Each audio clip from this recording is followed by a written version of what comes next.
Blog Talk Radio. Choices, decisions, frustrations, and pain. Knowing I'm going to forget her someday. While I still can, I'll challenge all my loved ones, every friend, to look inside their hearts and understand that I will love them. I will love them while I still can.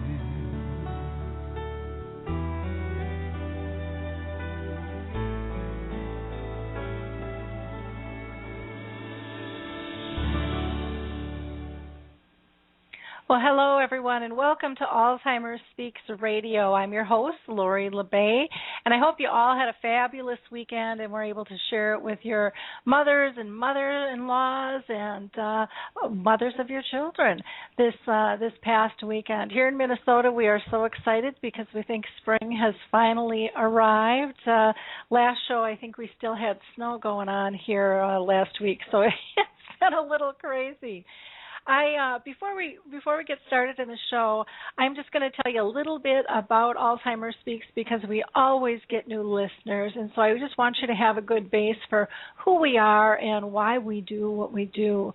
Alzheimer's Speaks is an advocacy-based company providing multiple platforms to shift our dementia care culture from crisis to comfort around the world. We believe by joining forces in sharing knowledge and just having those everyday conversations about life with dementia and illness, we can remove the stigmas attached to memory loss and help those that are in the trenches take back their lives and live with purpose like we all so deserve to do. Today, you can join this conversation by utilizing the chat box. You can go ahead and type in a question or comment. I'll be monitoring that as the show progresses. You can also call in live if you would like to pose a question or make a comment that way. And that number is 714-364-4757. That's 714-364-4757, and you'll just have to push one. That'll get you into my waiting room, and when it's appropriate, I'll pull you into the conversation. Here at Alzheimer's Speaks, we are really about raising awareness and giving voice to all, those that actually have memory loss, those that are caring for them, both family and professionals, as well as advocates supporting the cause. And again, by working together, I really think that we can make a difference. In the world today, we just can't allow ourselves to be driven by fear anymore. We really need to give hope and support and teach people how to live with this disease, not as it. I hope you'll check out our website where you'll find lots of other resources from the resource directory and the blog and our YouTube channel, as well as you can access the radio show and events and programs that we provide. You just go to www.alzheimersspeaks.com and you'll have access to all of our information there.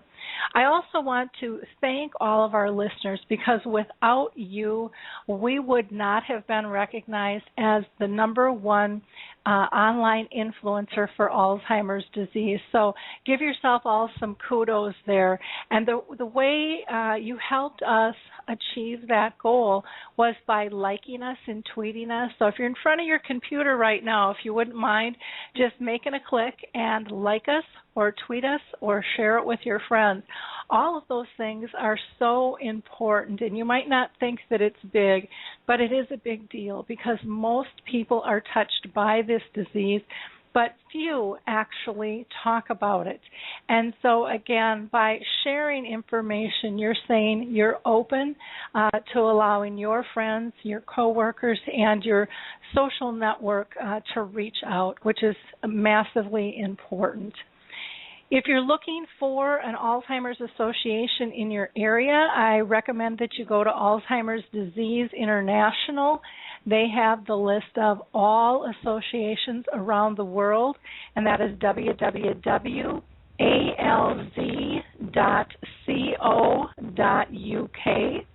And if you're looking for a trial, a clinical trial, go to www.alzheimer's and then studies.com, and both are plural.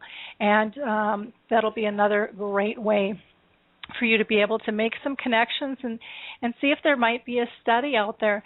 And that study might be for a person with dementia. There are also other studies available for care partners as well. Today's show is going to be quite fun, and we're starting it off on just such a positive foot. I'm just thrilled to death to have one of my national speaking cohorts with me, Linda McLean. And Linda has made it her life's purpose to use her leadership skills and talents to lift up and be a role model for others while striving towards becoming well-rounded and just a great spiritual being. Each day, with a spirit of gratitude, Linda works to do more, be more, and help more. For over 25 years, she has contributed to businesses and personal lives of her clients worldwide through her coaching business. She is also a #1 international best-selling author who has penned 3 books to date. Through it all, she strives to maintain balance in all areas of her life, particularly that work-life balance. And I want to welcome Linda to the show today.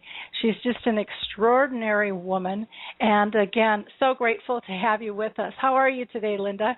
I'm doing wonderful. Thank you so much, Lori, and it really is my honor and pleasure to be able to be on the show today. Well, I'm so excited to have you. You do extraordinary work, and you've got the gratitude journal, and you've done so many things to help people find balance.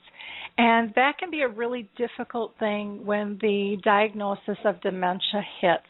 And so I thought, what a prime opportunity to talk to an expert on how the heck do we, stay in a grateful state when a catastrophe like this hits. But before we dive into that, I always like to ask all of my guests, has dementia touched you or your family or friends in any fashion? Well, yes. My husband's grandmother, she suffered with Alzheimer's, and although I was not living close enough to her, just knowing what a person is going through and the caregivers around them, my heart just went out to them. So I guess if I'm a remote distance, because we're in Reno, Nevada, and they were in Manitoba, Canada, it was just heartbreaking to know what was going on with her life, and then really difficult for all the people around her. Okay, yeah, it is a process, and everybody struggles, through it. So, well, let's talk a little bit. You've worked with hundreds of people and helped them work through their blocks. And, to me, a block is a real common term, but can you tell people what you mean by, kind of a spiritual block or a roadblock in their life path? How do you define sure, that? I'll be happy to. Yeah, and it's correct. A lot of people, when they think about blocks, they don't quite can grasp what it is, although we all go through them. We all go through them at different times, and what I determine as a block is wherein you feel stuck, and you just feel bogged down. And something that you alluded to earlier was hope. There are days, regardless of what a person does in their life, what they're faced with, sometimes just feel there's not hope. Like what good is going to come out of all of this? And so that's how we kind of determine a block. I mean, if you feel like something's blocking you from having a joyous life with your family, or watching a loved one, experience illness, the illness. And so to me, that's how we classify a block, whether it's in someone's business or their spirit or their personal life. It's just feeling like, how can I go forward? How can I put my next foot forward? If that helps to describe it. It's like a big obstacle. And go ahead. No, I think that makes a lot of sense, because some of us get so stuck. I mean, you when we're scared, we just get frozen. Yes. Many times other people get really depressed. Other people go off and try to self-medicate and make it go away. I mean, there's all different ways that we tend to deal with these blocks. What would you say is the most important thing to remember when it comes to overcoming these kinds of obstacles? Well, I think for all of us to remember is that it's just an obstacle. And we're going to go around it, we're going to go over it, we're going to go under it, but there is a way to move beyond it. And I think that's the most important thing, and that's where the hope comes in. And then also kind of knowledge, just kind of sitting back and going, just a second, okay, this is just an obstacle. What are some different ways that we can move around this? And really be solution-minded. And as difficult as that may feel at times, it's so important that we take charge of how we think about a given obstacle or block, because our thinking can definitely get us bogged down even further if we don't have any hope, if we don't have any light or insight into the light at the end of the tunnel. I think that's really good information, because we run up against obstacles constantly in our life. And so dementia, though it might be a great big one, cancer might be another, a death, a divorce, moving. I mean, there's all kinds of challenges. It could be a test that we're taking or hoping for a promotion. I mean, a kid's challenging us. We have obstacles constantly. It might be, what are we going to make for dinner? We just don't want to make the decision. Right. And sometimes we create our own obstacles. Like I said, oh my gosh, circumstances, I think I create them half the time. So the key thing is awareness. And again, going back to what is it that we can do? We stop for a moment. Just stop for a moment and have a level of awareness. And there's kind of three things that I always look at. Number one, having a level of awareness. What truly is happening here? The second thing is acceptance. It is what it is. There are some things we cannot change, even though our heart's desire is to change it. So we accept it. And the third thing is action. Action, what can we do about it? Who can we help? Who can bring in that can help us, or what is it we can do? So having a level of awareness, just accepting what is, and the third thing is action. And we know with anything we're faced with in life, we sometimes have to just get up off the chair and take action. And the first thing about action is how you think about things, to really have that sense of hope and think positive about a situation, even though it feels like very overwhelming. Yeah, I would say for me, out of those three, typically the toughest one is the middle one, the acceptance. Yes. And I don't know if that's common for most, but I know for me, it's I can see that what's happening a lot of times, but it's that I have to accept that I can or can't do anything about it. Yeah, and you're right. And there's that I can't. Yes. Well, yes, we've all been there, because within that arena of acceptance, there are so many different emotions. There can be anger, there can be guilt. There are so many different emotions that we experience. But the key thing is just really being aware. What are you really feeling? Because whatever is faced with one of our family members, when we can be stronger ourselves for ourselves, and I don't mean to sound selfish in that way, but when we can be the best that we can be for ourselves, then we are better to serve those around us. And being able to be aware what emotion emotion and situation is in that arena of acceptance. Mm-hmm. Makes a lot of sense to me. What's in terms of getting people to just recognize or find that level of awareness, is there some techniques? Because some people do just spin and they kind of, I don't know, I think there's some people that just kind of spin in drama, and that's what they're used to. And, how do they make that shift? Well, it's like everything in life is going pretty fast. And it is. In today's society, everything is going so fast. One of the key things that we can all do is to just slow down and take that time to take stock.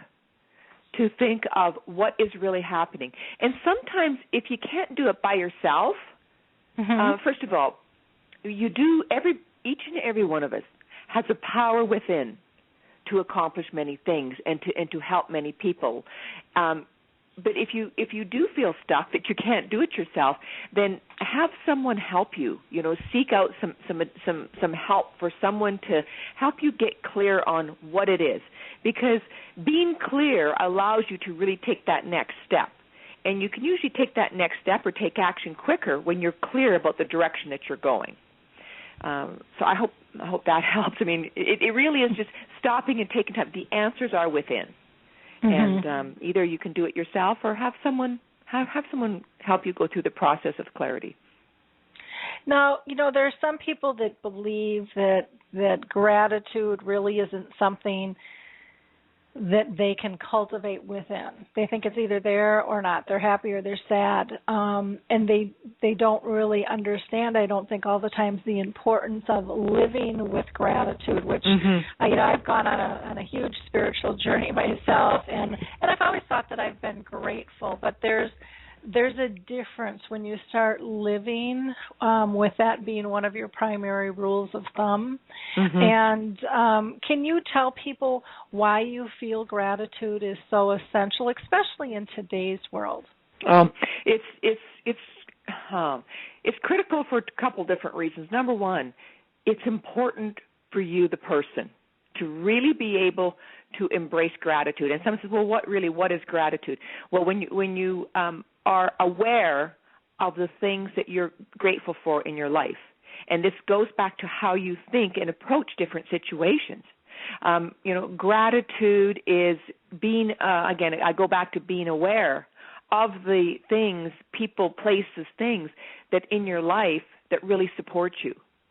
And, people can really, how can I say, sink into being aware of what it is. There are so many things in today's society, and there have been for many years, that we just take for granted. And we do. We take it for granted until such time as we're faced with that challenge or that unfortunate circumstance of somebody losing a leg or somebody being diagnosed with cancer. We take a lot of things in life for granted. And if we can pull ourselves back and start, and again, I guess for myself, I do it every morning. Some people do it in the evening. The key thing is you can even make those little tweaks throughout the course of the day, is to just, again, is taking that a few minutes. It doesn't take long to just say, wow, what am I grateful for today? And what we do is and what I've coached others for is just to jot down a list of 10 things.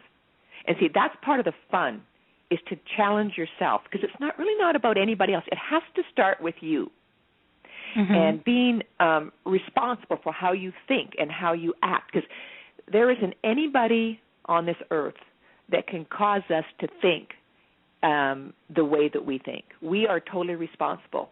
And so when we are thinking about something, these are our own thoughts. We can either look at the situation as a positive situation or a negative situation. And if we choose to take that negative road, it's going to create and be a heavier burden on us and everybody around us. And it really, it's an emotion. And see, emotion is, I kind of explain it this way, is, when you drop a pebble in a pond and you see the waves going out, that's almost like a way of, to describe emotion. And when you drop that pebble in the pond, if it's one of, oh my gosh, okay, in the back of my mind, life may be putting a lot of challenges on my plate, but you know what, I am so grateful that, I've got this good cup of coffee, or there are some great nurses or doctors, or we have the availability to go to different centers for help. If you even can just hold on to that one thing, that will really help you throughout the day. Therefore, if you're helping yourself, guess what, Lori? As you know, we're able to help a lot more people. Yeah, it's, everybody always thinks, well, it's my decision and just affects me, but it doesn't. Our energy field, our spirit, our attitude, is part of society, and we're all interconnected if we want to believe it or not. That's kind of a scapegoat for us to say, I don't have to be responsible for how I affect other people. But we do. We have to be very conscious of not only how are we treating ourselves, but, how does that affect other people? I think that's why the world's such a big mess right now. We're not good at doing that. And, we become very and not even purposely. We become self-centered. Yep. But it's kind of like the flip of the coin. There's a part of you that you do have to have some introspect into yourself about how you are managing your life. And you see, that's where it starts. And then it kind of, goes out from there. But, that simple process of starting each day, of thinking of, and the challenge is writing down 10 things. And that is part of the exercise. It's like exercising your brain, or how it's good to have exercise. It makes your heart stronger, your muscles stronger. Exercising how we view our current situation, how we view the world, has a really significant impact on everyone. Well, in those 10 things, I think we're almost trained that everything that happens in our life is supposed to be this big, shebang, and it doesn't have to be. It could just be the way somebody looks at you, or a smile, or a glance, or a touch, or a song, or your health, your pets, your family, your friends. I mean, so many little things. It might be you're grateful that you finished a project that's been haunting you in your desk. Right. Oh, definitely. And see, what that does is that automatically puts you in an emotional state of feeling happier. And when you come across someone who's happier, you kind of want to be around them. And that is what helps us as we go forward, because when we are focusing on the things that we're grateful for, we just feel happier. The burden doesn't feel quite as heavy on our shoulders. Yes, the burden may still be there, or the circumstance could still be there, but make no mistake, it does just add a little bit of a uplift to your step as you. And again, I keep going back to starting the day. If we can have every day, as many as possible, to be as joyous, and that we can keep our thinking clear and being grateful for what we have or what we can do, or that we can get in a car and drive here, that we can have the food we desire, whatever it might be. There's a big, long list. That in itself kind of puts you in more, some people will call it like a positive vibration. And just like when something vibrates, even though it's vibrating in one spot, it can be felt somewhere else. Well, that's where your happiness and how you embrace life goes out to others.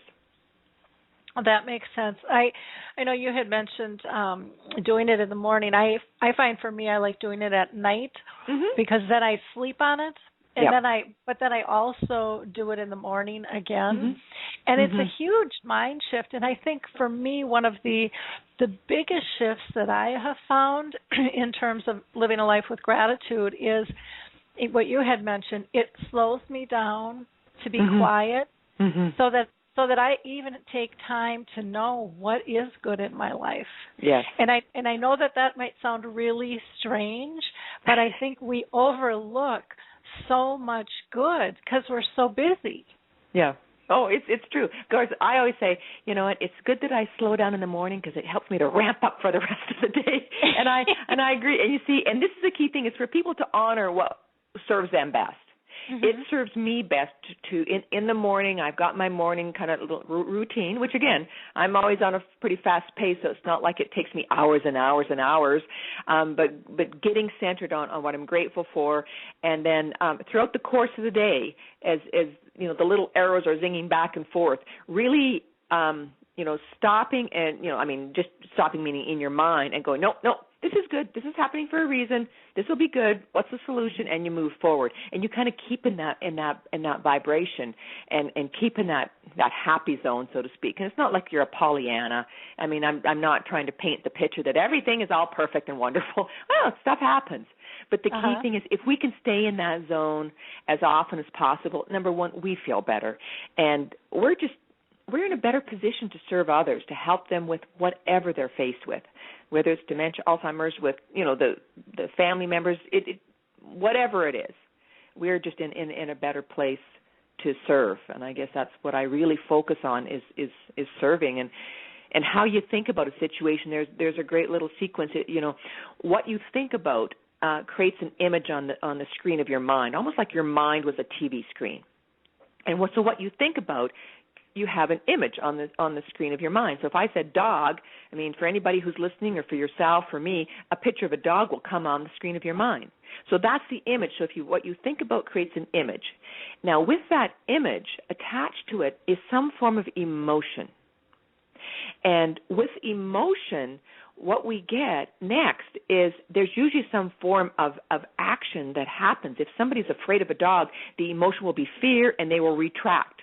Whereas my daughter's dog, I mean, I love him to pieces. So when I think of a dog, and I get the picture of Palmer on the image on the screen of my mind, my emotion is love, and I want to move toward him. And so, therefore, the results I get is having this joyous relationship with the dog. And I'm kind of using the dog just as an example. People can think about it in their personal lives, in their business lives.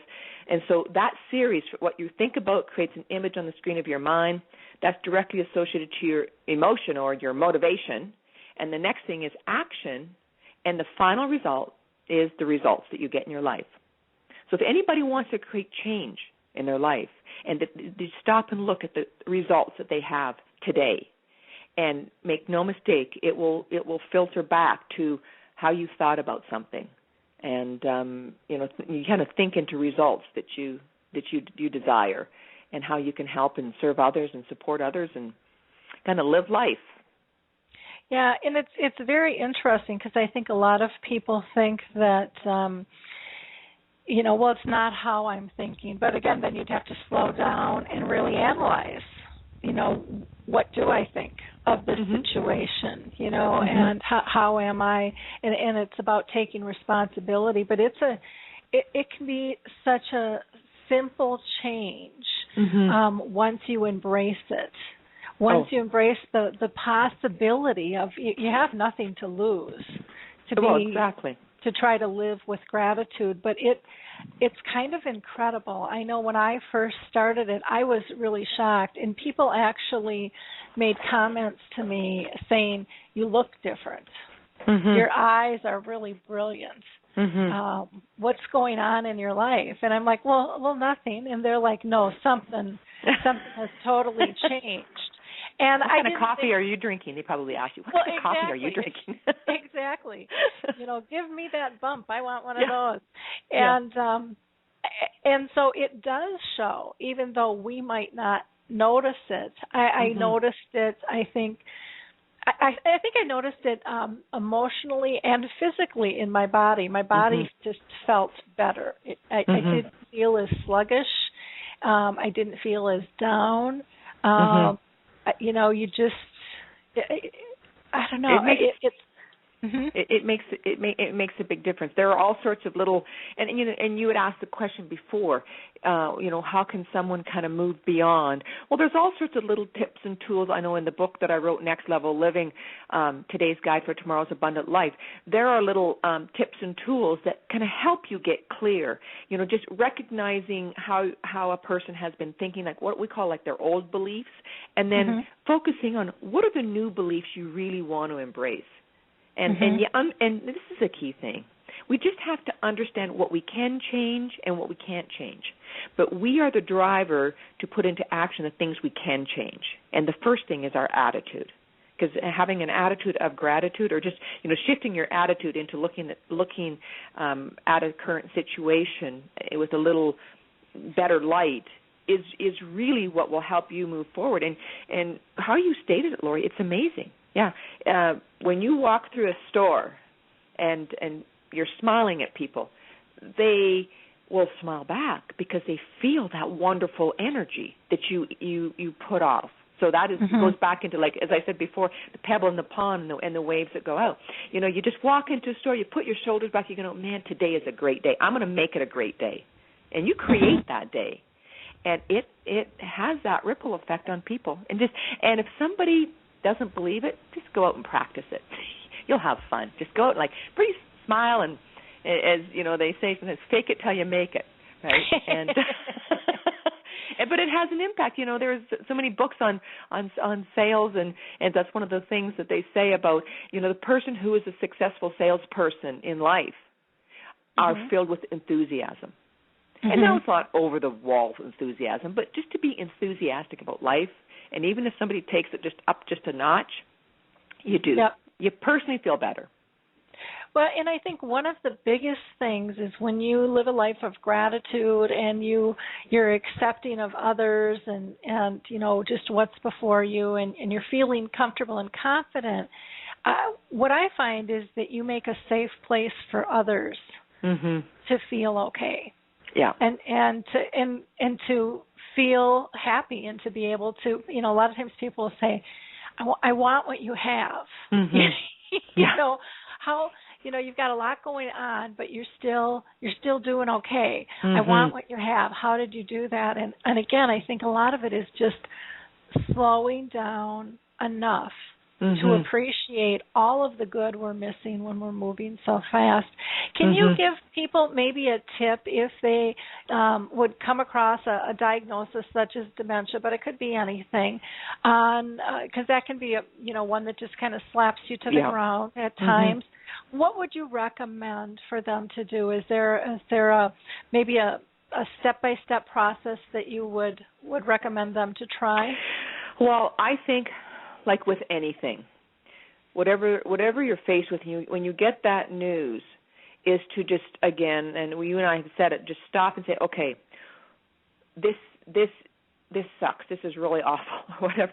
But then think, okay, what are some of the things that are in my court? What are some of the things that are good? And it's almost like, when you go to bake a cake, you got to go and make sure you've got all the ingredients. What are the things that are going to add, the combination of everything to make a good cake? So if there's a health situation, you got to stop and say, okay, you know what? Okay, I've got a great doctor here, I've got this, and start to think of the people around you that can support you, because we can't do our best just on our own. It has to start with us, but we really do need to rely on those around you. So number one, just really take stock. Okay, who's around me that can really help me? I mean, sometimes it may be, isn't it great that I've got a girlfriend that can support me or talk to me or whatever it is, or the doctors or the facility, a multitude of different things. So that's probably the first step, is to just kind of take stock of, okay, what's my current situation, and what are the good things that I have here? And you're going to be hit with a lot of bad things, but really just try to identify the positive things or the people there to support you. I guess it'd probably be the first step. The second step is honoring yourself, that you need the care too. And how can care come to you? And it comes in different ways. The first thing is to really take care of yourself. And that is wherein just to keep your spirit as healthy as you possibly can by taking the days and, however you do it, through prayer, meditation, but being grateful for what you personally have, okay? And don't be shy to reach out. That's the other thing. A lot of people, they really try to solve everything on their own. Well, that even creates kind of sometimes a heavier burden, don't you think, Lori? And so, reach out. It's okay to reach out. People do want to help.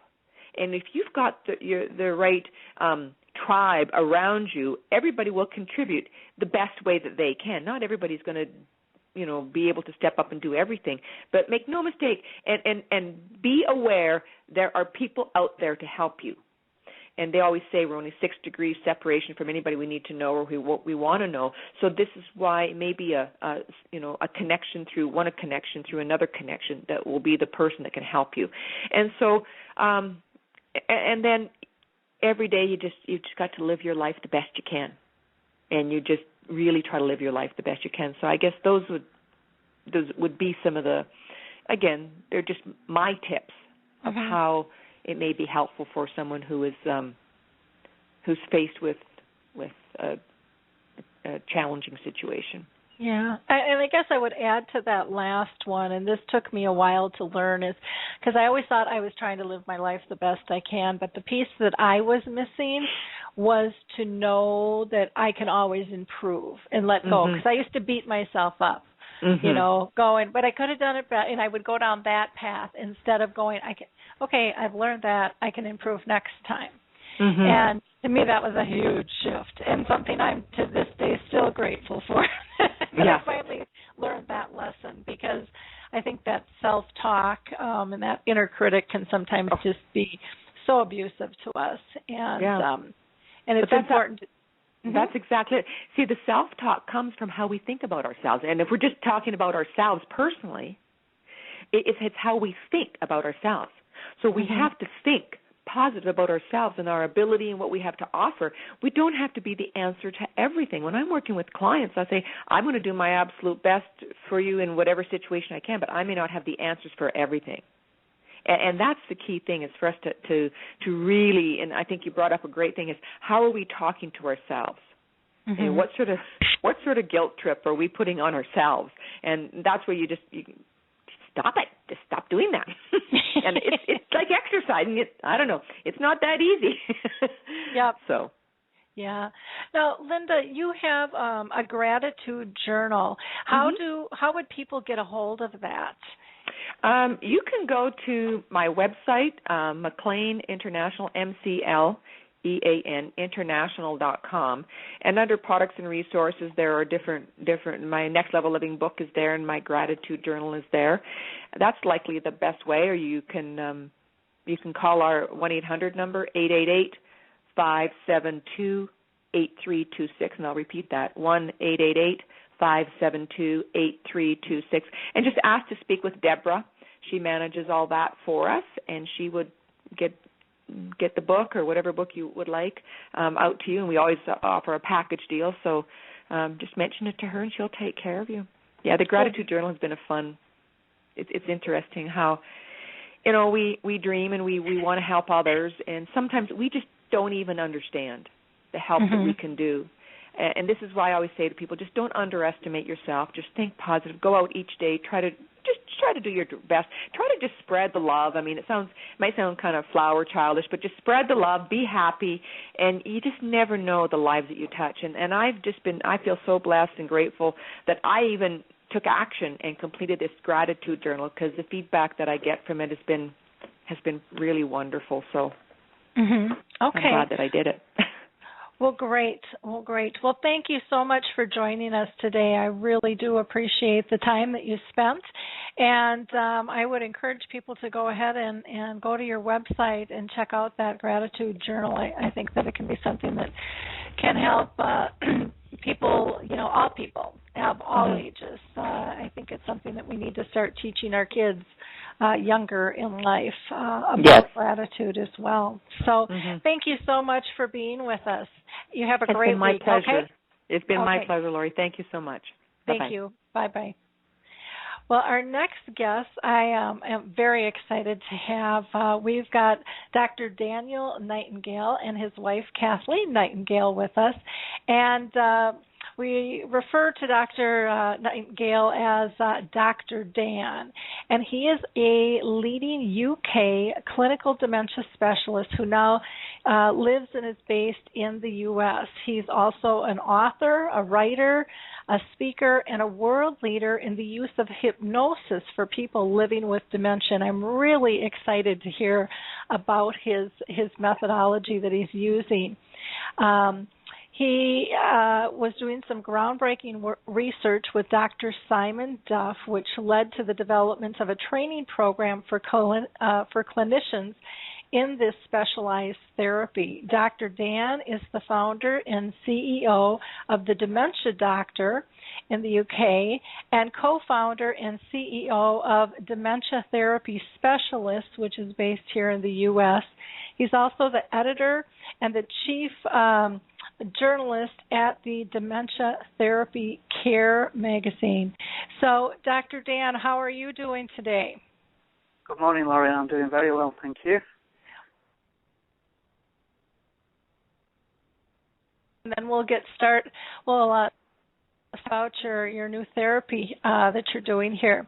Kathleen Nightingale is a certified clinical hypnotherapist and dementia therapy specialist, and she trained her dementia therapy under the guidance of Dr. Dan. Her expertise also includes medical imagery, fears and phobias, stress, weight, and pain management. Kathleen is clinically certified by the American Council of Hypnotist Examiners and is board certified by the American Board of Hypnotherapy. She's also a speaker and facilitates dementia therapy seminars with Dr. Dan, in addition to being an award-winning wellness author. And Kathleen, how are you doing today?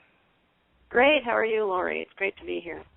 Well, I'm very excited to have the two of you with us. I'm going to start out because I always pose this question to each guest, and I'm going to start with Dan first. Dr. Dan, have you been personally touched in your family or friendships or coworkers with dementia? Hi, Laurie. Not directly with family members, but certainly with friends and people that I work closely with. So that's how I've been touched personally by dementia. But of course, I've worked and supported people living with dementia since around about 1992 and developed some very, very close relationships and friendships with those guys. So that's my kind of level of personal. Great. How about you, Kathleen? Have you had any situations where people have been diagnosed in your family or close friends? I did have a family member who was diagnosed with Alzheimer's, and it's interesting to know, looking back, now that I'm specializing in dementia therapy, how somebody can be de-skilled because we have this belief that, you can't do things anymore. We need to take this away from you. And, they lose the ability to do things and deteriorate more rapidly. And what we do at Dementia Therapy Specialists is we actually have therapies that help improve quality of life and longevity for people living with Alzheimer's and other dementias. So I can really see how great these tools are. Wonderful. Dan, I'm going to have you tell us a little bit more about yourself, if you want to give people a little bit more background, and then, how the Dementia Therapy Specialists got started. Okay, well, I started out as an RN back in 1989. I trained as an RN, and after I qualified, I went to work in forensic learning disabilities and forensic mental health. So basically working with offenders who have low intellectual ability and who needed support and rehabilitation. From that, I was asked if I would go and work in elderly care for 6 months. And I said, no, thank you. Not elderly care. It's not something I'm interested in. It's not something I want to do. So my boss went away, and then 2 days later he came back, and it became a directive as opposed to a request. And I was sent to work in a home in Bradford, which is in the north of England, in Yorkshire. And what I saw when I first went in there absolutely horrified me. Well, this is back in 1992, stroke 93, and just seeing the way that people living with dementia were being treated. And that was it wasn't just older people, but we had some younger people placed in an elderly care home as well, because at that time, lack of understanding, lack of education for people. People were living together, so it didn't matter how old you were. If you had dementia, you were, and I will use this negative language, you were shoved into this facility and just basically left to get on with it. And when I first went there, I just thought this was absolutely abhorrent. And I knew very little about dementia at that time. But even looking around, I knew that this wasn't right. There was something wrong somewhere. So, for example, there were things like all these people sat around the room in a centrifugal position, so all around the wall, and no interaction. Nobody talking with them, just feeding pills and things like that. People sitting in titty-back chairs so that they couldn't get out and fall. And all those kind of things made me think that this just isn't right. And there were lots of other things as well, environmental factors and stuff like that, which I'm sure we'll talk about later.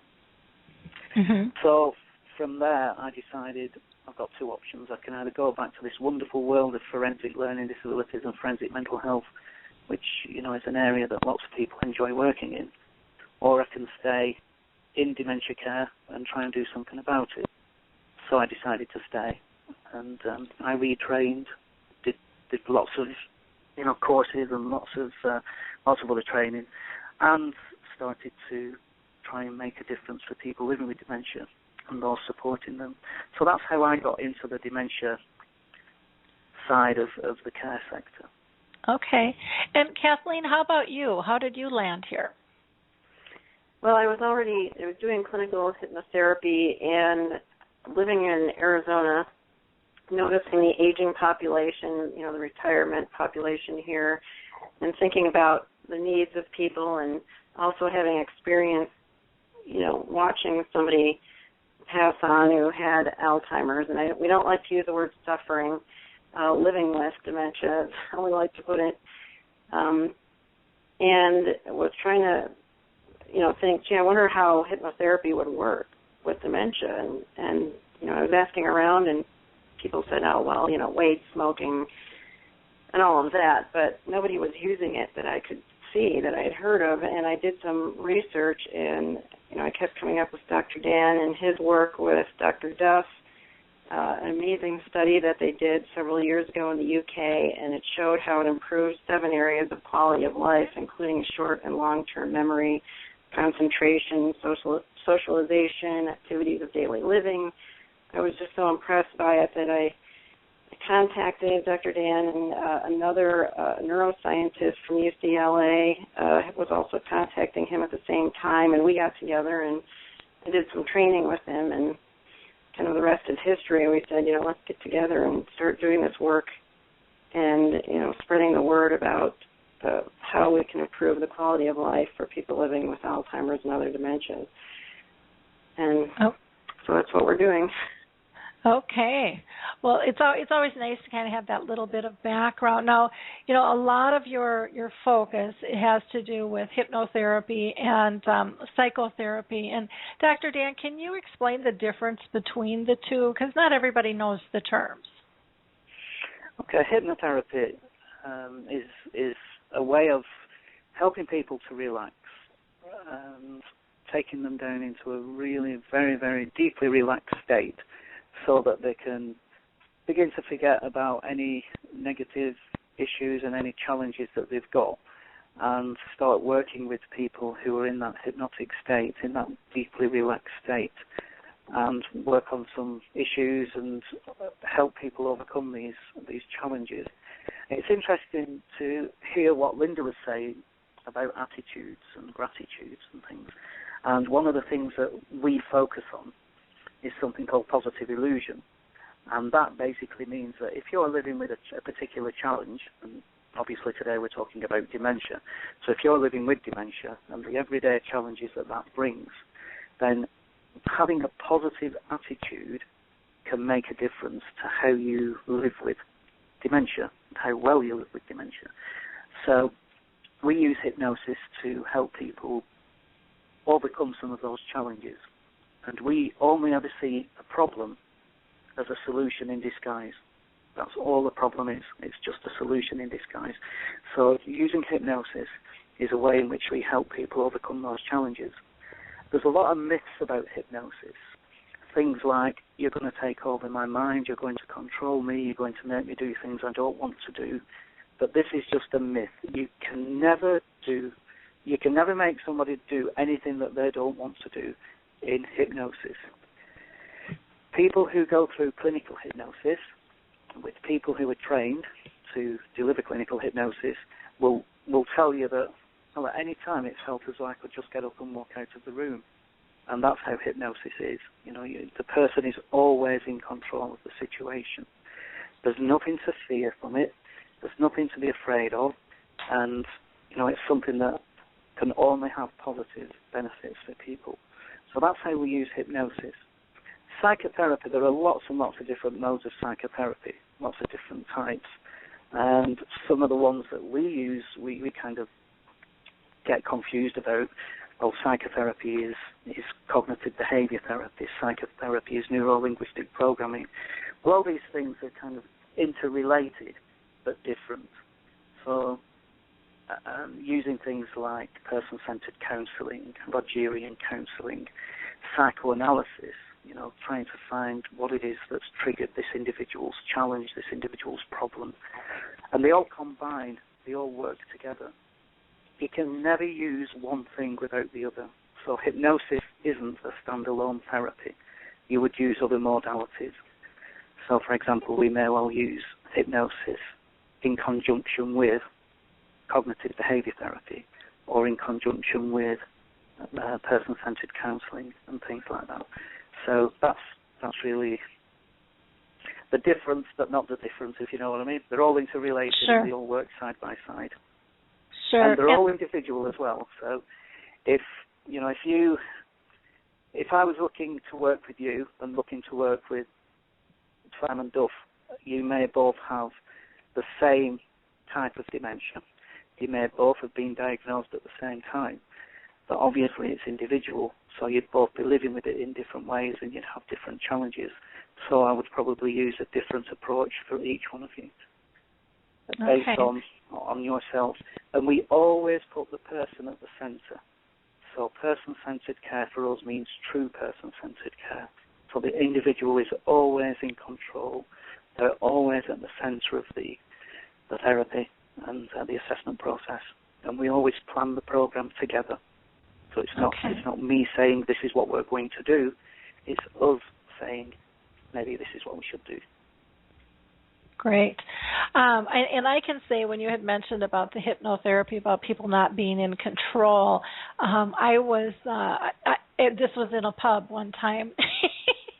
but it really stood out to me, and I went under the whole hypnosis thing, and they try to get you to do all these silly things, and there was probably 8 of us up on stage, and then somebody got real aggressive, and I snapped out of it instantly.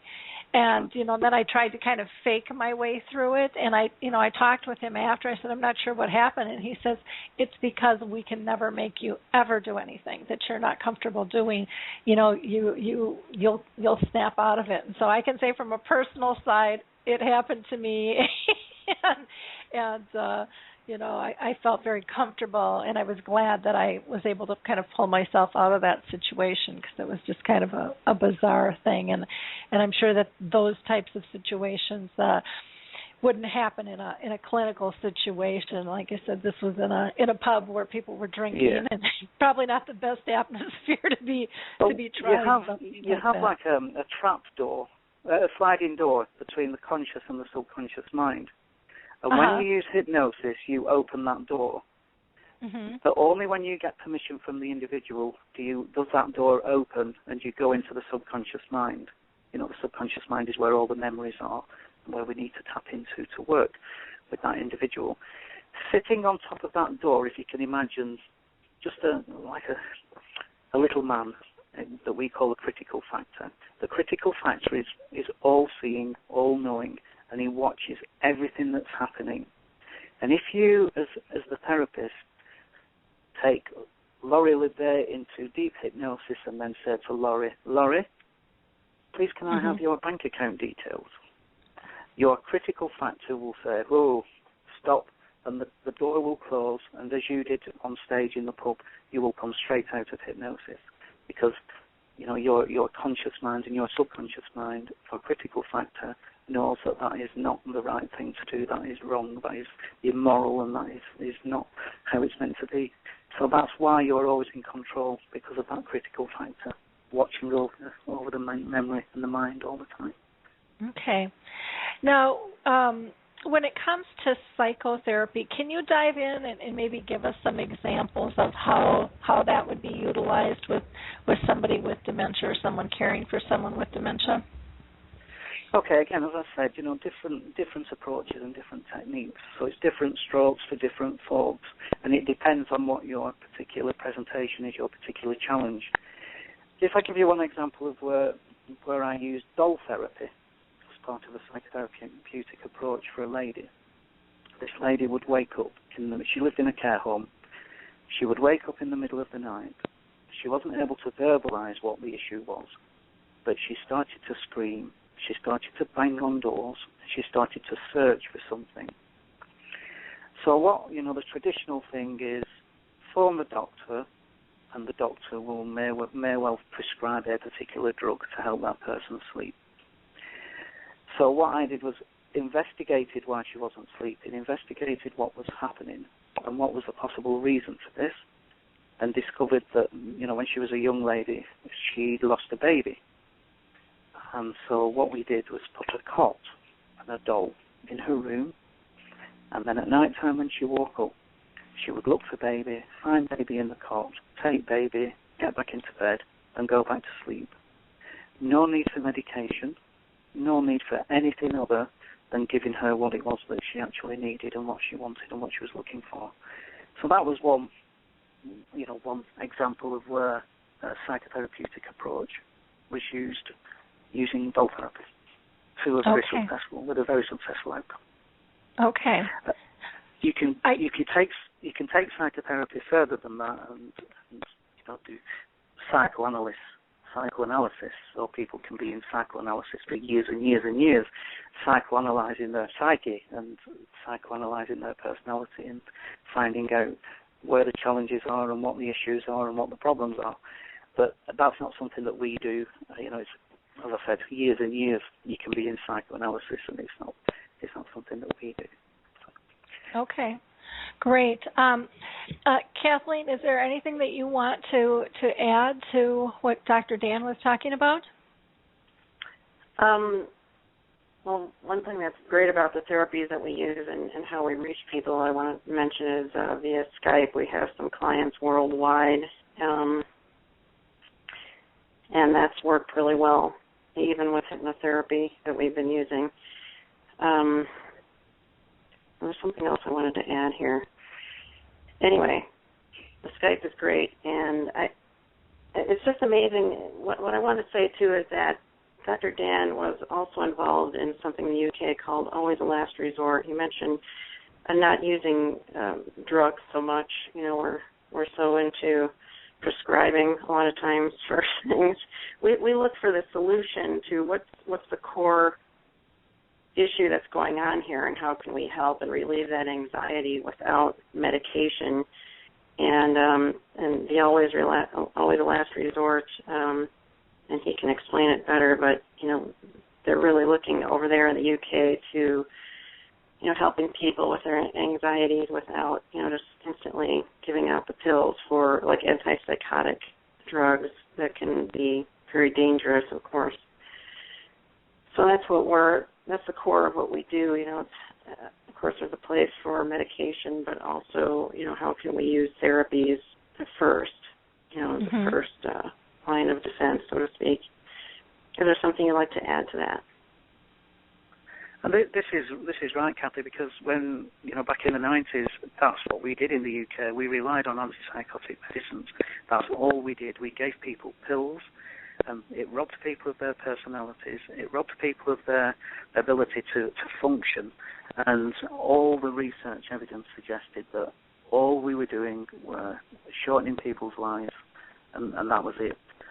And when we worked with the government then at Westminster in the UK on Always a Last Resort, it was at that time, this was back in 2007, that we realised that, wow, yeah, all we have been doing is just that. We've been killing people rather than helping people live. So we do that, and we do look at what can we do instead of prescribing a medication first and foremost. As you said, there is sometimes a need. There is sometimes a need for a very, very small, short course of a medication, maybe as an adjunct to talking therapies or doll therapy or Montessori therapy or psychotherapy. But, we do that in the UK now. We're much more aware, and we're looking at other options and alternatives, and looking at dementia-friendly communities, which I know, Laurie, is one of the things that you're looking at over here, which is a fantastic way to move forward, and we look at using Dementia Friends as well, the Dementia Friends scheme that our Prime Minister has launched. So we're very much looking towards helping people live a fantastic quality of life with dementia. And I think the other thing to bring in there is this, the negative language that we see being used, mainly by the press, but also by some professionals working in the field of dementia. And it's something that whenever I see it, I jump on it straight away, because we shouldn't be thinking in terms of people suffering from dementia. We should be thinking in terms of people living with dementia. We shouldn't be thinking about people wandering, because people who walk, they walk with purpose. They walk because they're trying to find something. They know why they're walking. And it's a challenge for us to find out why that person's behaving in that particular way and then finding a solution. So coming back to that earlier statement about the problem is only ever a solution in disguise. Yes, I totally agree with you. With the verbiage is so critical, and it gets back to even what Linda McLean was talking about in terms of living with gratitude and how we look at things and how things are perceived, because it sets a stage if someone is living with the disease or if they're living as the disease. And, I would like to see nobody live as the disease. There's so much more to it than that. Can you talk, now you had mentioned you can do this by Skype, or you can do counseling in person. Are these individual, or do you ever do group sessions? With hypnosis, individual sessions, individual, either via Skype or we are mobile. We go and visit people in their own homes in the area between Chino Valley and Phoenix. So we do visit people at home. Group therapy, group hypnosis is not something that we recommend, and it's certainly not something that we ever do, because everybody's individual and everybody responds and reacts in different ways, especially when you're living with dementia, and especially if one of your challenges is your short-term memory and your concentration, because we really have to focus on that during the session. We have to focus on helping the individual manage and control their concentration span, and everybody's concentration span would be functioning at different levels, so we never ever recommend, and we never do group therapy. What we do, because when Kathy and I work together, one of us would work with the individual living with dementia, and the other will work with the carer to help with carer stress. So that, because as you know, Laurie, carer stress is something that can lead to lots and lots of different issues and problems for everyone. And again, just going back to the UK, we have a national dementia strategy in England. And one of the strategies within that strategy is a carer's strategy. So a recognition that carers also need support, also need help. This wasn't the case until the National Dementia Strategy was published, because carers were just expected to get on with it. And whereas now, that's a different thing altogether. We recognise carer stress and we want to work with that person too. And Kathy and I have successfully worked with a couple of couples who, one's living with dementia and the other person is supporting them at home. Some of them are younger people, some of them are older people. So that brings its own challenges as well. Sure. Okay. I want to just throw out to our audience, if anybody has a question or a comment, we would love to hear from you. So you can go ahead and utilize the chat box to type in your question or comment, or you can call in live at 1-714-364-4757. That's 1-714-364-4757. Because I know a lot of times people with dementia will say, well, hey, what works for everyone else doesn't work for me. So how are you doing things different so that I know that it's really going to work for me, because I can't concentrate as much as I used to be able to before the disease. And I think that that's going to be probably one of the things that I know that I hear from people all the time who have dementia, is like, well, it works for you, but it's not going to work for me. Can you tell us how you do things different in terms of that, in terms of your therapies, to tweak them for somebody with dementia, Dr. Dan? Okay, well, I think one of the things to mention is one of the theories as to why hypnosis works with many people living with dementia. And this is, I know Dr. Duff's listening today, so hello, Dr. Duff. And his theory, which is, a very good theory and makes an awful lot of sense, is that when you take people into a really deep state of relaxation, you free up a lot of their cognitive resources. So when you're living with dementia, your cognitive resources are focused on negative things, negative attitudes, negative thoughts, worrying about, I can't do this and I can't remember that person's name, and getting really, really worried and really anxious about it. So the theory is that, sorry, we have an intruder. The theory is that these cognitive resources are freed up when somebody is taken into that deep state of relaxation. So because those resources are freed up, you're able to focus and concentrate on the positive aspects and the positive elements of the challenge. So that's the theory behind why it possibly works for many people living with dementia. Some of the things we would do differently with somebody living with dementia as opposed to somebody who is not living with that particular challenge are things like spending an awful lot of time helping the person with their concentration, helping the person with their memory issue.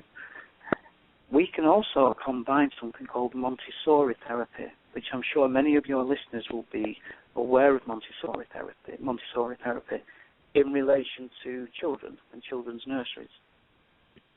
A guy called Dr. Cameron Camp over in the US looked at Montessori therapy and thought, I wonder whether this will work for people living with dementia.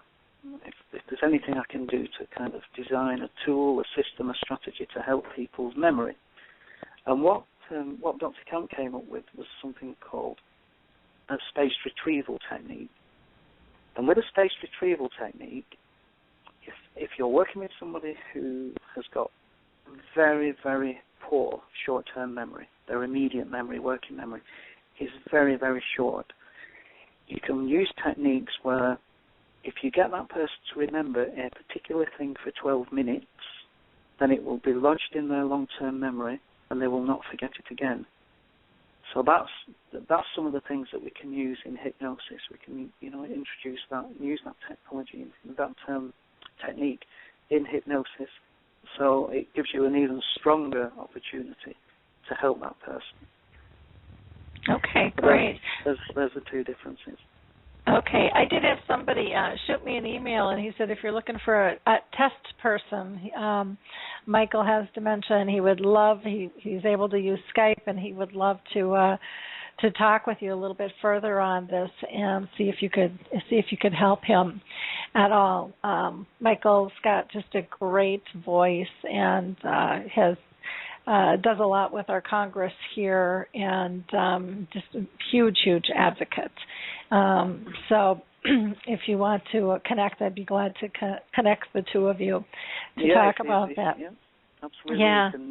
You can email Kathy, or you can look on our website and find all the details on the website and all the information he might need in order to contact us. Yes.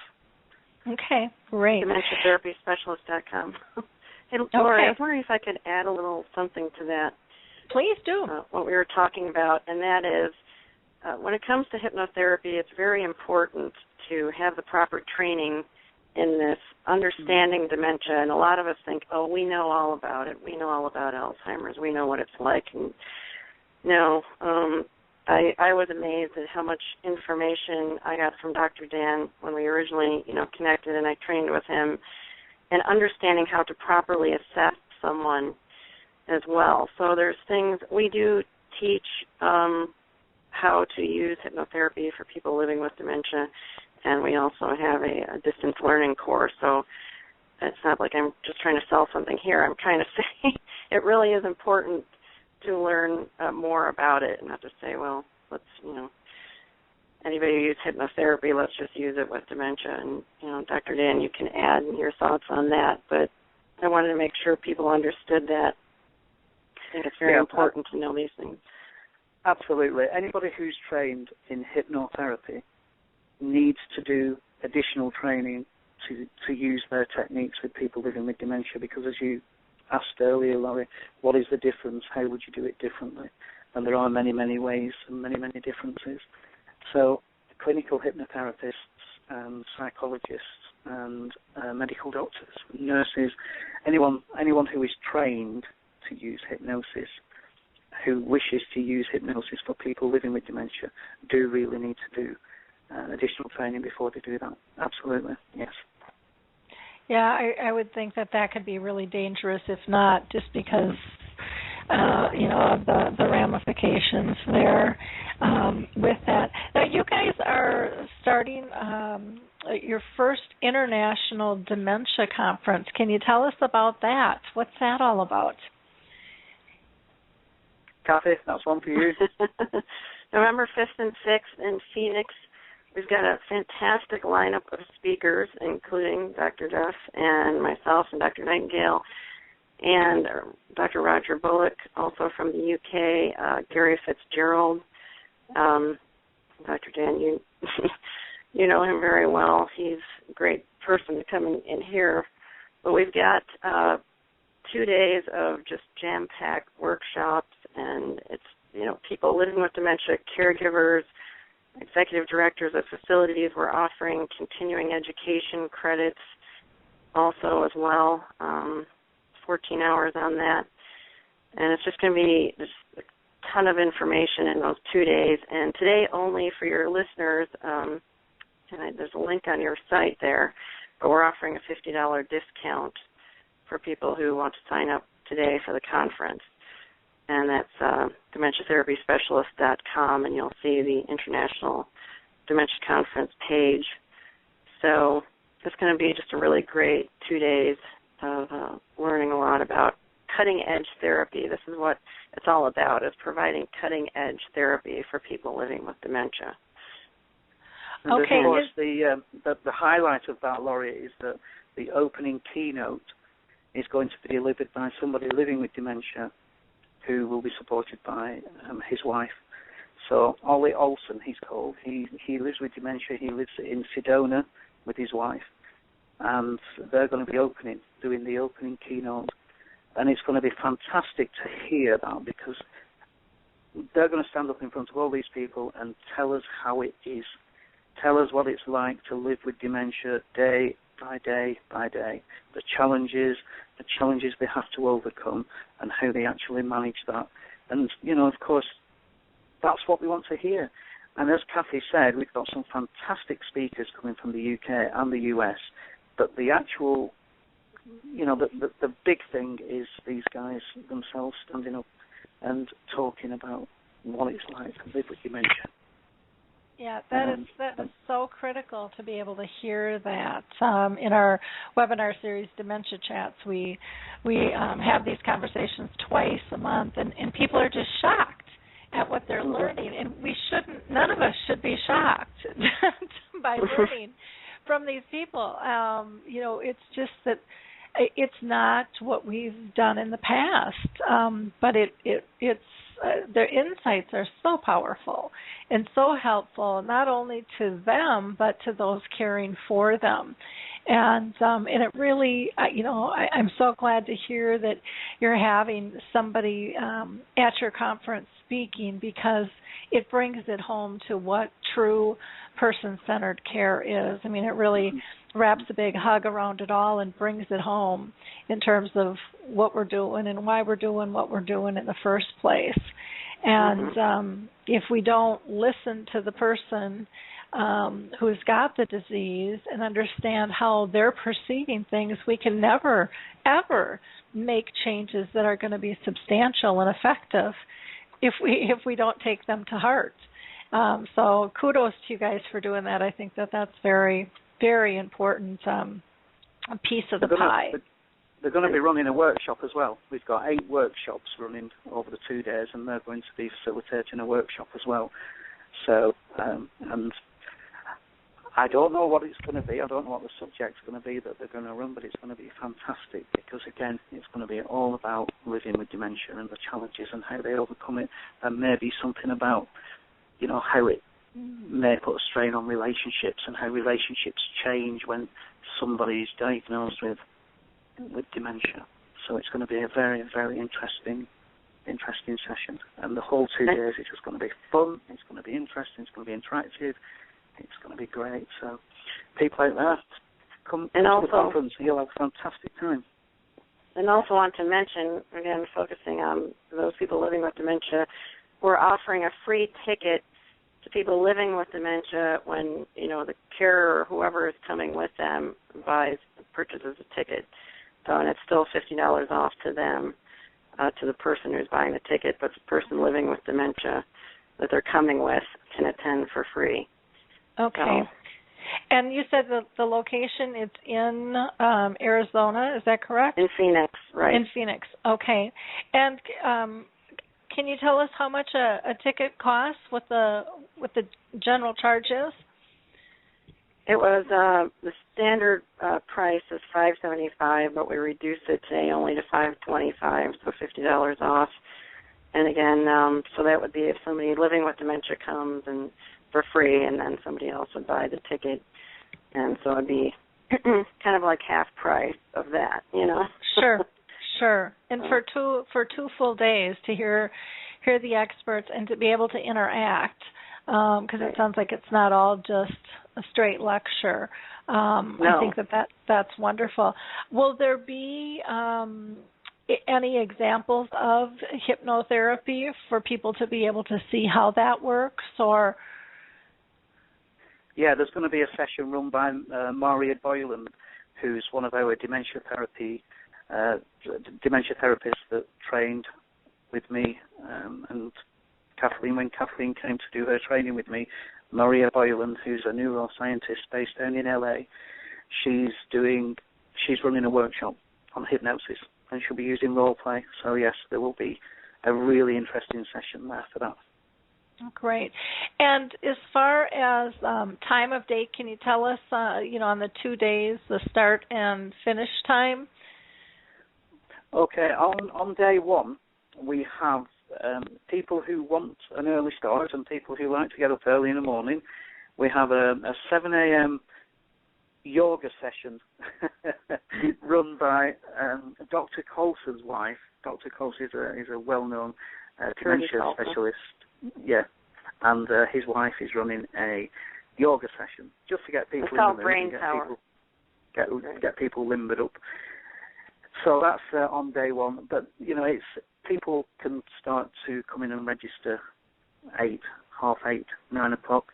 Then it gets underway at 9:30 on the first day with the open of the conference, and then the presentation from Ollie and his wife on living with dementia and what it's like. And then the day flows from there, really. We've got lots of workshops going on throughout both days, so people start coming in whenever they're ready, between 8 and 9 o'clock. And then there's lunchtime. There's a lunchtime debate on one of the days between myself and Dr. Roger Bullock, and there's also an example of Montessori therapy with myself and Dr. Simon Duff. We'll let you work out who's going to be the therapist and who's going to be receiving Montessori therapy. But that will be done at a lunchtime event, because we use Montessori therapy to enhance the dining experience of people living with dementia, because, of course, diet and nutrition is one of the big challenges that people face, especially in care facilities. So, we make a big thing of meal experiences, and we try to work with people to enhance that dining experience. So an example of that is people who have forgotten how to get the food from the plate into their mouth. Why have they forgotten? Is it because of the process of dementia, or is it because in a care facility these skills have been taken away from people? So we use Montessori therapy to help people relearn that skill. And they're... Well, did we lose them? No, we're still here. Nope, because I'm not hearing him. I can hear you, but I'm not hearing Dan. Hello?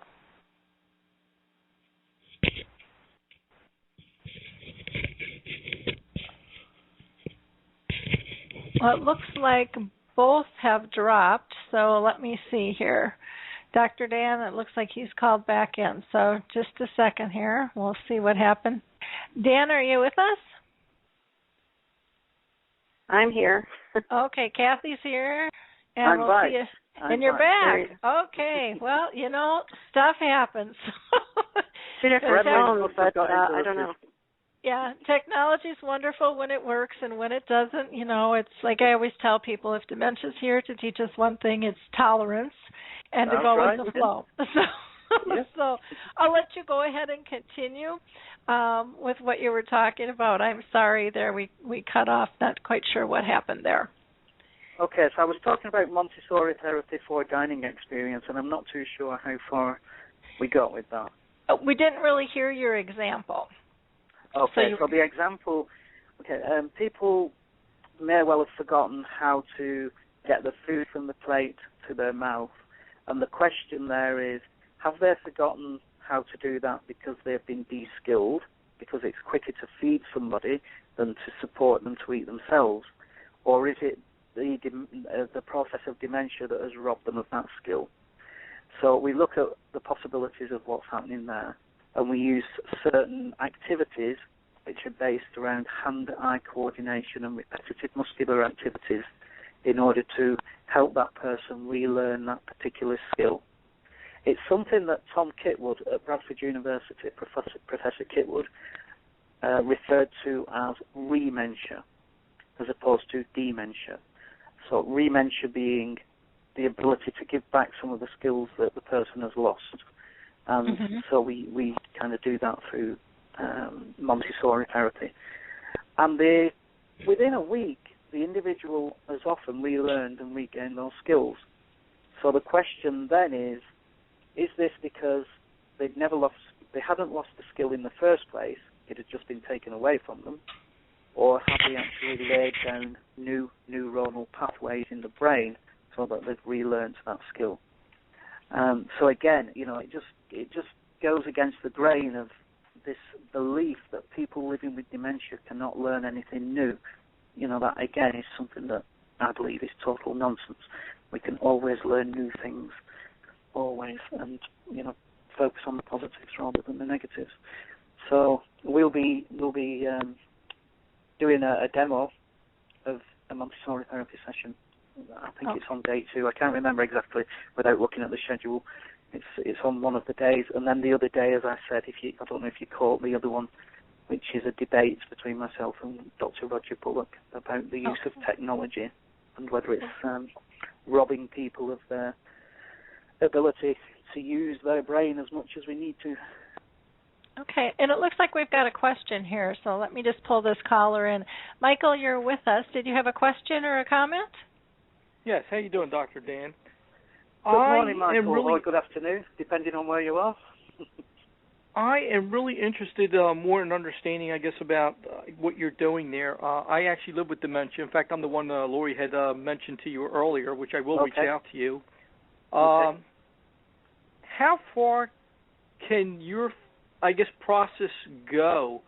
For example, I used to love eating food. And one of the things that I'm realizing, and this happens to many of us who have dementia, we seem to lose that taste buds or whatever. Something happens where the food just doesn't taste good to us anymore. I find myself trying to force myself to eat many foods throughout the day just because I need nourishment. But it's something I struggle with. And there's many other aspects where, I sometimes beat myself up because I can no longer do things. And, can your process eliminate that? With what you do? Okay, what we do is look at the individual's particular challenge, and then we work on that, and we use different techniques and different approaches to managing that situation. But yes, that is something that we would work with, and Kathy would probably be able to give you even more information about this, because Kathy is the person that concentrates on diet and nutrition. But yes, we can do to help. Did we lose them again? I am. Kathy, are you still there? Oh, we lost Dan for sure. And Kathy looks like she's still on the line, but I'm not hearing her, so I'm not quite sure what's going on with that. So I apologize. We'll wait for him to call back in again. Here we go. Here I am. And hello. I don't know what's going on, but we've got some bad connections going on here today. It looks like now we lost. Gremlins. Yeah, it does happen. So. Okay, so yeah, Michael, are you still there? Yes, I am. Okay. I don't know how far we got, but through approaches and techniques, guided visual imagery and other techniques, we can look at, what's going on and try and find a solution to that. Of course, not the biological processes of dementia are not always the reason. They're not always the cause of why these things happen. You have to have a look at what else is happening in the individual's life and environment. And, of course, things like stress also play a part in these problems and these issues. So if you think about dementia as a triangle, so if you think about the fire triangle and replace it with dementia, and if you have at the bottom of that triangle on the bottom line dementia, and then running up one side, the left-hand side, having something like anxiety, and then the other side, fear, those are the things that fuel dementia, anxiety and fear. So that's our dementia triangle. And very often, those issues have an effect on people's confidence, on people's self-esteem, and on, lots of other issues. And I'm teaching Mother to suck eggs here because you're living it, you know these things. So we would use those kind of things to think about, okay, what approach can we use, what technique can we use, and how should we do it? And, so that's something that we could work with. Like any other therapy, like any other treatment, whether it's pharmacological or non-pharmacological, there are no guarantees to a successful outcome. But it's something that we would work with. Does that answer your question, Michael? Yeah, it does. I'm just wondering, based on what you just answered, is it really more than because of the way somebody thinks, and you're really trying to get them to think and calm down, and that allows them to think differently? And what I mean by that is, I've always been the type of person, I don't know if you've ever heard of the book, Don't Sweat the Small Stuff, but I'm a true believer that you can control your mind based on how you think. Uh-huh. And I've always been one to always keep myself calm under various situations and think very positively, so it didn't affect my outcome negatively. Yeah. Would it still work on somebody like me? Yes, it would. Because I'm already doing all those things. Yeah, but because you've still got those processes, that fuel is still there. You've still got that underlying fuel of anxiety and fear, and those challenges that you face every single day. How can we deal with it in a different way? What can we do differently to change that? And also looking at what else is going on in your environment as well and in your life, because lots of things change when you live with dementia. Things change in your life, things change in your networks, your friends, your relationships, your family. Lots and lots of things change, and they all add to stress. They all, increase anxiety and stress in your life. And these are some of the things that can affect everything that happens with somebody living with dementia. So there's lots of different things and lots of different ways. And I think we can talk about it, but we can, Michael, we can contact each other at some point and have a better in-depth discussion about it. Okay, thank you. Thanks for calling in, Michael. Great question. I think one of the things is looking at your angle, the anxiety and the fear. I mean, it definitely kicks things up with dementia, but it harms all of us. Bottom line. Yeah, absolutely. But with dementia, it's just so much more prominent, and I think that people really have to look at the environment that the person is in. I loved when you were talking about the Montessori aspect of feeding somebody and allowing them to eat, or have we taken that skill away? And that's a great question to pose and to analyze, because we do take away a lot of things because we can do it better or faster or whatever, and it's more convenient for us. But that is not person-centered care. There is another thing about that. There's another thing about that, Laurie, with you've been living all your life out in the community, out in the big wide world, and your mind has developed an ecological inventory built on environmental cues. So everywhere you go and everything you do is supported by environmental cues. You have taxis, you have trains, train stations, signs, street signs, post boxes, phone boxes, churches, pubs, schools, things that we see every single day. Birds flying in the sky, sun shining, rain, snow, especially if you live in England. And what happens when somebody gets to the stage in dementia where they need to go into a care facility is that very often all these things are lost overnight. Your environment changes totally and completely, and you don't have anything familiar, and that ecological inventory, those environmental cues have gone. So how does that fuel the dementia? If dementia is about confusion, if it's about disorientation in time and place, don't we fuel that by taking away all those environmental cues? So I think that's something that has to be, something that is really important to remember. If you look at a lot of care facilities now in the UK, we bring all those things into the care facility.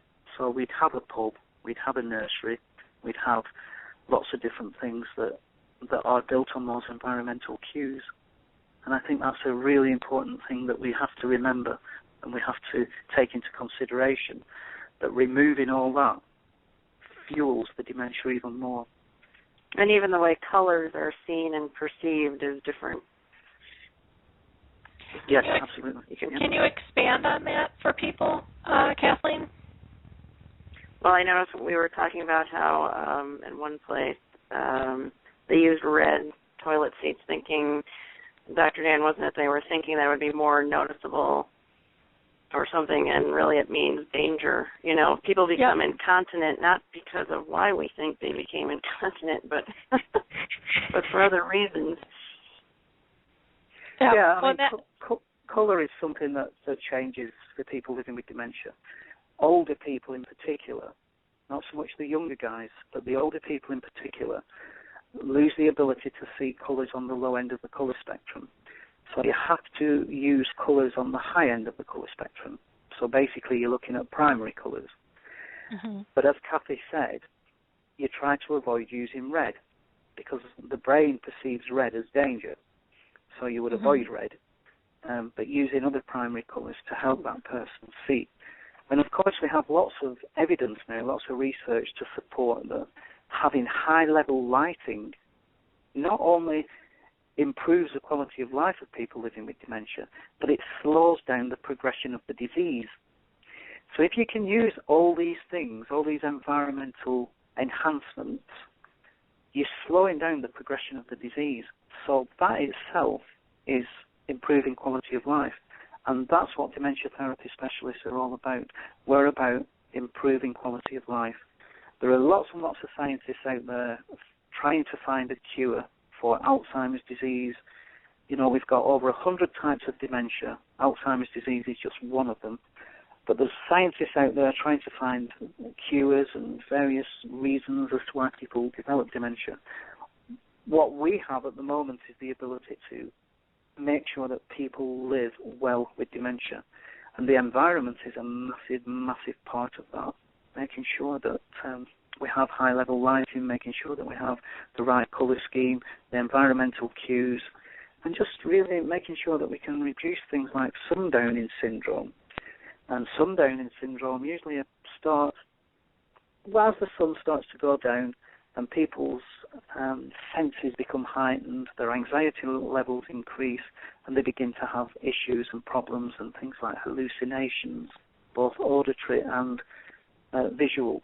So making sure that your environment is going to reduce all those risks, again, can only have a positive impact.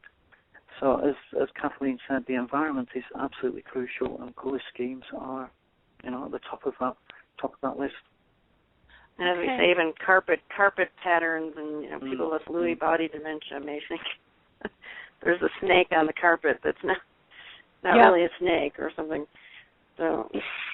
Yeah, to be very, very conscious of that. When you were talking about the primary colors, I think it's important for people to think of contrast, being strong contrast, because the pastels, they just blend in as we age. I mean, I'm in my mid-50s now. I'm noticing the change myself already in my eyes, and I need a lot more light than what I did. You're talking about high quality light, but can you explain what you mean by that? Because a lot of times there can be a lot of light, but with some light there can also be a lot of glare, which many people with dementia have told me that if they see a glare, and typically it's coming from the side, they turn, they look, they don't see anything there because they've changed their view or their perception. And so what they say over and over again is that they feel there's a presence or they feel like somebody is there. And so glare is something that we can easily control, and if we're conscious of it. Because, who would want to feel paranoid that somebody's there? Like you have somebody watching you, and that's what they describe it as. So these environmental things are just so extremely important. But if you can talk a little bit more about high-quality light in terms of what you mean by that, that might be helpful for our audience. Dan? Okay, the best form of light is natural light. The more natural light, the better. And that's for a whole host of reasons. Natural light makes us feel happy, it makes us feel confident, it makes us recognize where we are, the sun coming through, the warmth, it makes us feel much, much better about ourselves. But of course it has a fantastic effect on the brain and the neurotransmitters in the brain, the chemicals, in the brain. So it kind of gives us that upbeat feeling. We have in England, I'm not too sure whether you have it in the US because, it's always sunshine, and especially where we live in the desert, but seasonal affective disorder, SAD, is something that affects people quite a lot in the UK, and so we have to use light boxes and things like that to help people overcome that problem. So really it's about natural light, as much natural light as possible. There's also talk about using violet light, ultraviolet light, ultraviolet B lights and things like that, the blue light that makes a difference to us and well-being. But my advice and my suggestions are always to use as much natural light as possible, and to make sure you don't have things in that visual field, such as a coat hook. So if you hang a coat and a hat on a hook on the wall, when the light hits it at a certain time of day, that gives you an impression that there's somebody standing there looking at you. So it's things like that to avoid. Put them in a cupboard. Put the coat and the hat in a cupboard so that it's not out and about. And making sure you use bland paint, flat paint, if you're painting walls, as opposed to shiny sheen paints, because again, when the light hits that gives off glare, and that causes people to have issues and problems. And then we have to think about visual-spatial challenges that many people living with dementia develop, and especially as Kathy referred to people living with Lewy body type dementia, the visual-spatial problems and challenges that come with that is something that we need to think about and overcome. So making sure that the floor is all one colour, all one floor surface. Don't change from carpet to wood. Don't change from carpet to tile. Either have carpet or have wood or laminate or tile, all the same. No carpet treads, carpet grippers that you use to separate rooms. Take them away, because somebody with a visual spatial challenge is likely to see that as a step, try to step over it and fall. So making sure your flooring is constant. So it's really about having a constant environment that is safe, that is secure, that is familiar, and somewhere that people can get around safely and see well. So those are some of the things that people really need to think about. Yeah. And again, the other thing, Laurie, is signage. And this is even in people who live at home and who have lived in the same house for maybe 40, 50 years, may well start to have a problem finding the bathroom from the living room or finding the kitchen. So having some signs and something that's going to orientate that person towards that room is also a helpful environmental strategy. Which makes a lot of sense. And I think having, clean font versus cursive, and actually having pictures along with the word can help improve recognition of that. And again, using a larger font can just make so much sense. And why we don't do that, is kind of amazing. I know. Yeah. We see so many signs on kind of that high gloss, and it can either be a silver or gold, and it looks classy, but it's more difficult for people to read a lot of times. And so I think positioning as well, Laurie, it needs to be at waist height if you're putting a sign up, and not somewhere high up out of the way, because again, as you said, it's difficult to see. And Jackie Poole did some research. Jackie Poole in the UK did some research on environments, and her research evidenced that using Verdana as the font is the right font to use, Verdana. So there's some interesting stuff on environments. There's a lot of work being done. Stirling University in Scotland and Bradford University in England have both done some fantastic work on environments. Oh, great. Jackie's going to be on the show June 4th, so I'm looking. Right. Yeah, she's going to be talking about Dementia Champions and all the great work that she's doing over there in the UK. So I'm very excited to have her on. I was going to mention, too, a few weeks ago I had the Brenners on, Tom and Christine Brenner, who have a new Montessori book out. You Say Goodbye, I Say Hello, and I just found that show fascinating in terms of the method, and that would be another great resource for people to be able to add into their toolbox, along with if they can make it down to your conference and learn more with what you guys have to offer as well. But very powerful, and it just makes sense, the simplicity of the connection, getting back to that person-centered care is just so fundamental, yet so easily forgotten in the process. Yeah. Well, those guys, of course, they were trained by Cameron. Cameron Camp trained those guys, the Brenners. Oh, okay. Yeah. Well, great. Well, see, you know so much more than I do. Well, this has just been a fascinating discussion. Now, you guys are also launching a new journal. Can you tell us about the journal? We've got probably about 10 minutes left here, and I want to make sure that we're able to cover that as well. Okay, well, I'll let Kathy talk to you about the journal, but the first thing to say about that is you've just mentioned Jackie Poole. Mm-hmm. Jackie's written an article for the next journal, so there's an article in the next journal from Jackie Poole. Oh, wonderful. Kathy still with us? Yes, the journal is called Dementia Therapy Care, and so it's really providing, again, cutting-edge therapy information.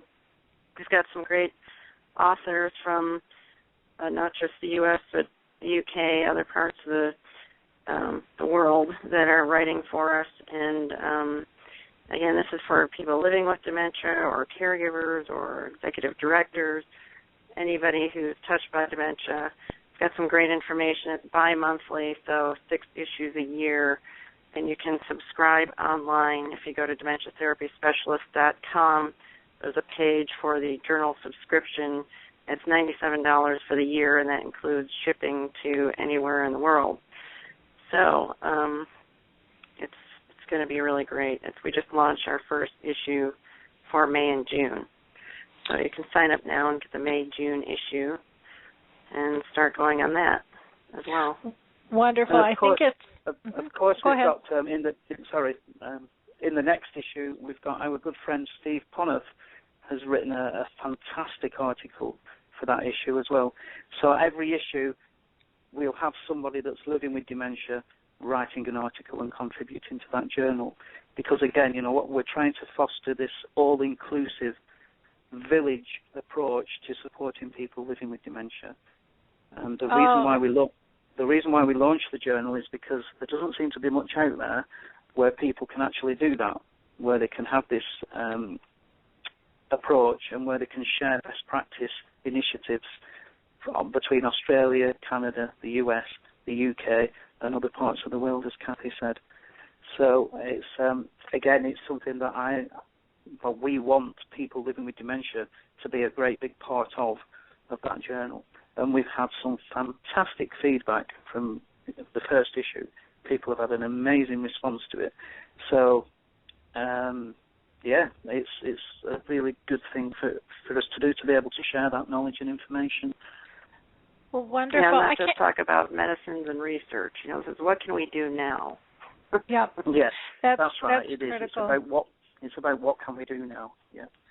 Yeah, and I don't know if you guys added that to the resource directory or not, but we should get that added. There's a place for publications under the Great Reads on the website. So if you go up to that partnering options at www.alzheimersspeaks.com, you can go ahead and input that there so that people know that it exists, and go ahead and push them to your website to subscribe, because again, I built the resource directory too to try to help connect us all around the world, because there's such great information that we don't know about. It breaks my heart with all the information that's out there, and so little of it is really known, not only by the medical profession, but those caring for and those living with dementia. And it's just time to correct that issue and get us all connected so that we can share resources and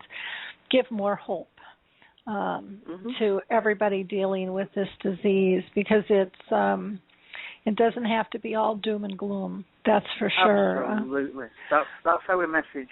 That's our message is exactly that. It doesn't have to be doom and gloom. It needs a shift in attitude. It needs a shift in understanding. It needs a shift in people taking on board the fact that, okay, I'm living with dementia, but it's just a small part of who I am. I am still that person inside. I am still that human being, and I just have this challenge. And I think that's the approach that we want to foster and we want to see happening.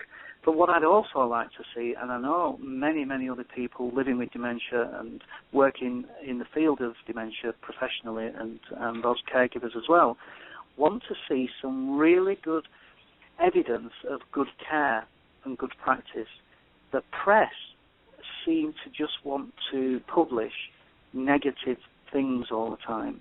And I think we've got a responsibility to take that on board. Every single one of us have got a responsibility to make the press see that they need to change their attitude and focus towards dementia.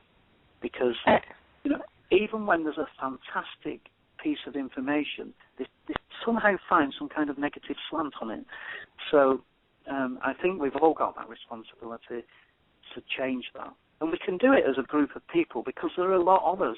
And in America alone, if you've got 5.5 million people living with Alzheimer's disease, and that doesn't include people living with other forms of dementia, plus all those professionals and caregivers involved in supporting those people, we are a majority. We're not a minority. We are a majority when you take it, when you look worldwide. So we are very, very powerful people. We've got a very powerful opportunity, and I think, with as a village, it takes a village, and that's something you said right at the top of the program. It takes a village to care for somebody living with dementia, and that village is getting bigger and bigger and bigger, and soon that village is going to be a country, and it's going to be the biggest country in the world. So let's use it. Let's use that strength. Let's use that knowledge. Let's use that ability and all that strength to show people that we are a majority and we're a good majority. I think that's fair. And we deserve the respect and the attention that's needed to this disease, and not just all the drama, but the beauty that can still live with this disease. For our listeners, I would encourage you, if you are a provider of a service or have written a book or know of a product or a newsletter that you want to share, again, go to alzheimersspeaks.com. Both words are plural.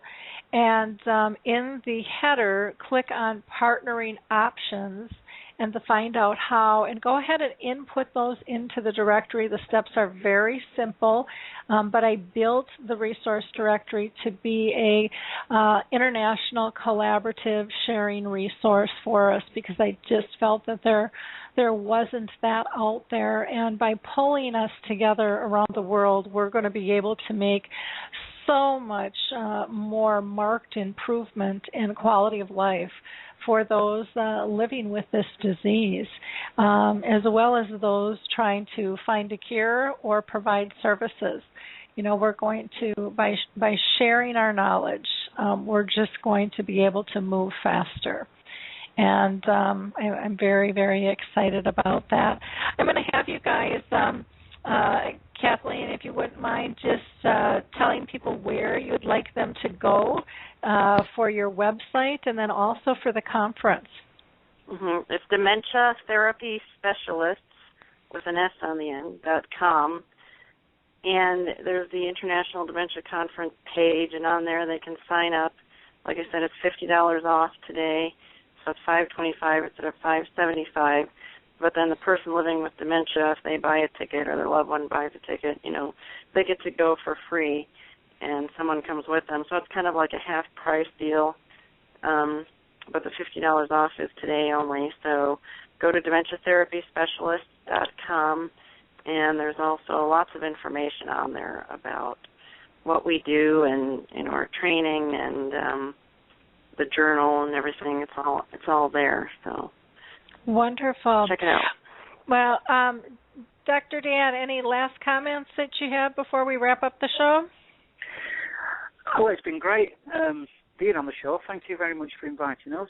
I've certainly enjoyed it. It's been a great opportunity to talk about what we do and tell people out there that there's lots of things that we can do, lots of positive things, and please get in touch. As Kathy said, the website, Dementia Therapy Specialists.com, and there's lots of information on there, and we always have a picture of the month on there as well, so it's always good to look at the picture of the month. Sometimes it's quite humorous, sometimes it's a sensible one, but it's a good thing to see, it's a good thing to look at, it's a good website to go and look on, and please get in touch with us if anybody has any questions whatsoever. Our email addresses and contact details are on the website. Please do get in touch, ask any questions, and we're here to help. We're also offering a couples retreat as well, because we're now incorporating horse therapy, and so we use several therapies to help people and personal assessments and everything. So more intense work there. Wonderful. Well, that sounds great. The couples retreat is well worth looking up. Yeah, the couples retreat. Okay, so is that basically for someone with dementia and their care partner, Or yeah, it is indeed. Okay. Yes. Okay. I just Yes. wanted to clarify that as a whole. Well, thank you both so much for joining us. I am just thrilled to have connected with you, and I'm looking forward to working with you in the future. I'm also very excited to see Steve Pana's article in your next publication. I think that's very exciting. Steve is a member of Dementia Chats and helps me with the webinars that I do, as well as several online support groups and so forth. So it's great to see that you're going to be including a voice of someone who has dementia. So kudos for all you guys are doing. I really appreciate it, and have a wonderful week, okay? Thank you very much. Thank you very much. You. Okay. I just want to highlight for people a couple of things that we had on the blog. One is a reminder. Tomorrow is our typical Dementia Chats schedule, and normally we would do that at 3 p.m. Eastern, but that time has changed. I'm going to be doing some traveling. So tomorrow the Dementia Chats webinar will be at 11 a.m. Eastern. That's 10 a.m. Central, 8 a.m. Pacific, and 4 p.m. London time. You can find that information both on the website and on the blog. There's also a real interesting article that was written by Nicole Ivey she really wants to get the NFL to go purple. And so that is an article that, maybe you've got some connections there to be able to help, or willing to go and sign a petition to try to get the NFL behind dementia. Sandy Halperin, who also has dementia, was on the news for a Connection Cafe in Tallahassee. And then there's an article by Kevin Wu. He did a couple of them. One was on extra virgin olive oil and about getting 8 hours of sleep. That got a lot of comments going on those. So, again, don't forget to check out the website, www.alzheimersspeaks.com. Our next show's coming up. We've got on the 17th, we're going to have Alzheimer's Disease International with us. We're going to try to cover the conference where we couldn't cover it from Taipei. But Mark Wortman and a couple others will be with us to discuss that this Friday. On the 20th, we're going to have the Better Business Bureau with us, and then a woman who has written a book about her journey with dementia with her husband. And on May 28th, we are going to have Coral Health with us, and they'll be talking about Music First, which is that new application that new app you can buy for your phone, which has like music prescriptions. It's pretty cool. And then we're also going to have Janet Caltharp with us, and she's going to be talking about activities and engagements as well. So lots of fun programs coming up. If you feel like you might be a good fit for the show, please reach out to me. I'm always looking for guests. Again, if you've got dementia, if you're caring for someone with dementia, being it personal or family, or if you're an advocate doing something and you just need a little bit of press, we'd love to be able to announce what it is you're doing and to try to help you out there. Again, I just want to remind you, if you're in need of finding an Alzheimer's association, please reach out to Alzheimer's Disease International. That's www.alz.co.uk.